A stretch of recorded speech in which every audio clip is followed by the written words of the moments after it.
This is Brian Smith with Vantis Commercial Real Estate. I wanted to talk to you a little bit today about the different asset classes associated with commercial real estate. The first one I wanted to talk about is multifamily. Now, multifamily can range anywhere from a duplex with 2 tenants all the way up to hundreds of individual apartments in a complex. Obviously, it's specifically for residential use.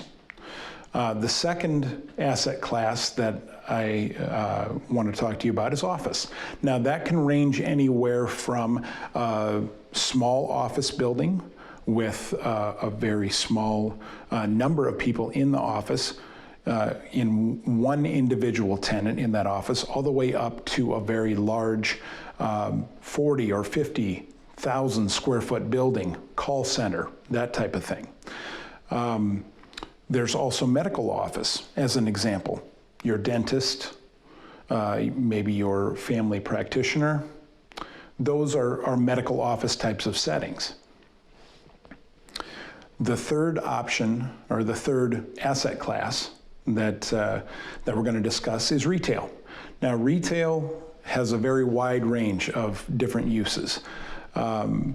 Obviously, the first one that comes to mind is retail shopping. A store or a tenant is selling a good of some type to the general public. Goods and services in general make up the vast majority of retail. And there again, it can be a small boutique shop with a small footprint. It can even be as small as a coffee shop that only has a drive-through and no seating whatsoever. That would qualify as a retail location. All the way up to thousands and thousands of square feet under one roof for a large retail store. The fourth asset class is industrial. Now, I grew up on a farm, so I look at industrial I look at industrial buildings and I see some nice looking buildings. Many people don't necessarily think those are the prettiest buildings out there, but because of my background, I think they can look quite good. And the uses for industrial are wide ranging, anywhere from heavy manufacturing all the way down to light warehouse type of use, shop spaces for contractors, those types of things. And then the fifth asset class is land. Now, because I come from the farm, the first thought that pops into my head when we talk about land is farmland. And that makes up a large part of the land in the area that we're talking about. But when it comes to commercial use, the majority of the land that we're discussing is development land.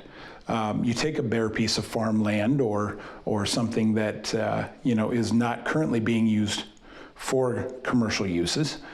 You do some grading, get the land leveled, and so it drains properly and it's suitable for the use that you want to develop it into. Start putting in streets, sewer, water, utilities, and then sell off lots. Now, there, again, are a wide-ranging, as many asset classes as there are in commercial, that's the same number of potential land development projects that could take place. Every piece of real estate, commercial real estate, is built on land. And so we need that dirt to be able to put up anything from an industrial building all the way up to a huge multifamily apartment complex. We'll be going through each one of these asset classes in more detail in future videos. But for now, this is Brian Smith with Vantis Commercial Real Estate.